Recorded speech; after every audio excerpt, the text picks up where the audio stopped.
நான் காலையில் ஏஞ்ச உடனே ஃபஸ்ட்டு தேடுற விஷயம் என்னுடைய ஃபோன் தான். ஆனால் லாஸ்ட் 6 to 7 மந்த் அந்த மாதிரி இல்லை. ஏன்னா நான் எடுத்த ஒரு நல்ல டிசிஷன்னால அதுதான் இன்ஸ்டாகிராமை குவிட் பண்ணுறது. ஸோ இன்ஸ்டாகிராமை குவிட் பண்ணதால எனக்கு லைஃப்பில் என்னென்ன சேஞ்ச் ஆச்சுன்னு சொல்லிட்டு என்னுடைய பர்சனல் எக்ஸ்பீரியன்ஸை ஷேர் பண்ணுறேன்.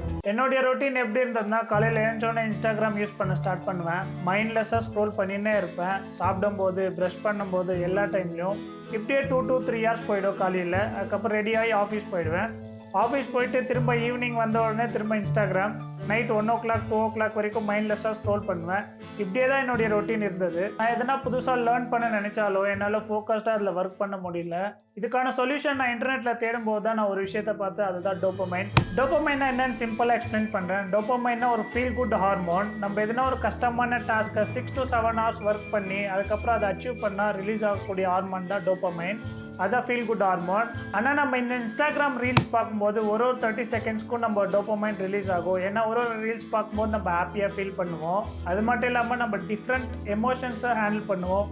ஒரு ரீல்ஸ் ரொம்ப ஹாப்பியாக இருக்கும், ஒரு ரீல்ஸ் சேடாக இருக்கும்.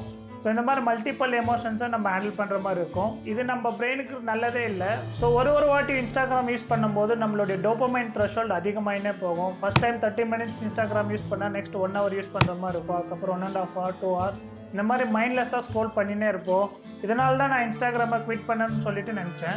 இன்ஸ்டாகிராமை குவிட் பண்ண ஃபஸ்ட்டு நான் யூஸ் பண்ண மெத்தட் தான் self control. First 2 to 3 days நான் யூஸ் பண்ணாமல் இருந்தேன். அதுக்கப்புறம் திரும்ப பேக் டு ரொட்டீன் மாதிரி திரும்ப யூஸ் பண்ண ஸ்டார்ட் பண்ணிட்டேன். நெக்ஸ்ட் யூஸ் பண்ண ஆப்ஷன் தான் டைமர் செட் பண்ணுறது. நம்ம எல்லாருடைய ஃபோனில் ஒரு ஆப்க்கு இவ்வளோ டைம் செட் பண்ணுற மாதிரி ஆப்ஷன் இருக்கும். அந்த மாதிரி நான் டைமர் செட் பண்ணியிருந்தேன். அது ஒரு வாட்டி 30 minutes 40 minutes 40 minutes 50 minutes அந்த மாதிரி எக்ஸ்டெண்ட் ஆகினே போச்சு. இந்த மெத்தடெல்லாம் எனக்கு ஒர்க் ஆகலை. ஸோ அதனால் நான் லாஸ்ட்டாக எடுத்த டிசிஷன் தான் இன்ஸ்டாகிராம் அன்இன்ஸ்டால் பண்ணுறது. இன்ஸ்டாகிராமை சக்ஸஸ்ஃபுல்லாக அன்இன்ஸ்டால் பண்ணிட்டேன். லாஸ்ட் 6 மந்த்தாக நான் இன்ஸ்டாகிராம் யூஸ் பண்ணுறது இல்லை. ஸோ இதனால் என்ன லைஃப்பில் என்னென்ன பெனிஃபிட் ஆச்சுன்னு பார்க்கலாம். First comparison. இன்ஸ்டாகிராம் ஓப்பன் பண்ணால எல்லாருடைய லைஃப்பும் பர்ஃபெக்டாக இருக்க மாதிரி தான் இருக்கும். எல்லாருடைய போஸ்டர் ரீல்ஸ் எதை பார்த்தாலும் அவங்களுடைய லைஃப் ரொம்ப கரெக்டாக இருக்குது, நம்மளுடைய லைஃப் மாத்திரம் எப்படி இருக்குன்னு சொல்லிட்டு ஃபீல் பண்ணுற மாதிரி தான் இருக்கும். ஆனால் ஆக்சுவலாக பார்த்தா அவங்களுடைய பேட் மூமெண்ட்ஸ் எதுவும் இன்ஸ்டாகிராமில் ஷேர் பண்ண மாட்டாங்க. அது நம்மளுக்கு தெரியாது.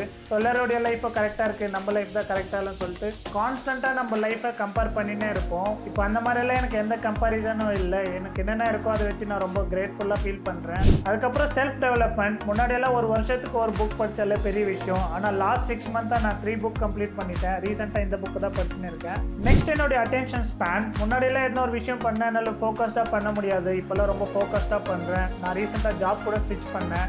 அண்ட் ஃபைனலாக டைம். இப்போல்லாம் ரொம்ப ஃப்ரீ டைம் இருக்குது. அதனால ஃப்ரெண்ட்ஸ் கூட ஃபேமிலி கூடலாம் ரொம்ப டைம் ஸ்பெண்ட் பண்ணுவேன். எனக்கு பிளான்ஸ்னால் ரொம்ப பிடிக்கும். ரீசெண்டாக பிளான்ஸ் வளர்க்க ஸ்டார்ட் பண்ணியிருக்கேன். ஸோ இதெல்லாம் தான் என்னுடைய லைஃப்பில் சேஞ்ச் ஆச்சு. முன்னாடி இருந்ததுக்கும் இப்போ இருக்கிற லைஃப்க்கும் ரொம்ப டிஃப்ரென்ஸ் இருக்குது. ஸோ நீங்களும் இந்த மாதிரி இன்ஸ்டாகிராமில் அடிக்ஷனாக இருந்தால் கொஞ்சம் அதை அவாய்ட் பண்ண பாருங்கள், இல்லை கம்மியாக யூஸ் பண்ண பாருங்கள். நான் இன்ஸ்டாகிராம் யூஸ் பண்ணவே கூடாதுன்னு சொல்ல. நீங்கள் சப்போஸ் பிஸ்னஸ் யூஸ் பண்ணுறீங்க, இல்லை ஒரு க்ரியேட்டராக இருக்கீங்க, அதுக்கு யூஸ் பண்ணுறீங்கன்னா இன்ஸ்டாகிராம் கண்டிப்பாக யூஸ் பண்ணலாம். இல்லைனா நீங்கள் மைண்ட்லெஸ்ஸாக இன்ஸ்டாகிராம் ஸ்க்ரோல் பண்ணினே இருந்தால், மைண்ட்லெஸ்ஸாக இன்ஸ்டாகிராம் யூஸ் பண்ணினே இருந்தால் அது இன்ஸ்டாகிராம் கம்பெனிக்கு தான் யூஸ் ஆகும், நம்மளுக்கு இது யூஸ் ஆகாது. சோஷியல் மீடியா நம்மளுடைய லைஃப்பில் ஒரு பார்ட்டாக இருக்கணும். சோஷியல் மீடியாவே நம்மளுடைய லைஃப் ஆகக்கூடாது. அவ்வளோதான் இந்த வீடியோ பிடிச்சிருந்தா லைக் பண்ணுங்கள். ஃபியூச்சரில் இந்த மாதிரி கண்டென்ட் பார்க்கறதுக்கு சப்ஸ்கிரைப் பண்ணி வச்சுக்கோங்க. நீங்கள் லைக் பண்ணால் நிறைய பேருக்கு இந்த வீடியோ போய் ரீச் ஆகும். உங்களை நெக்ஸ்ட் வீடியோவில் பார்க்குறேன்.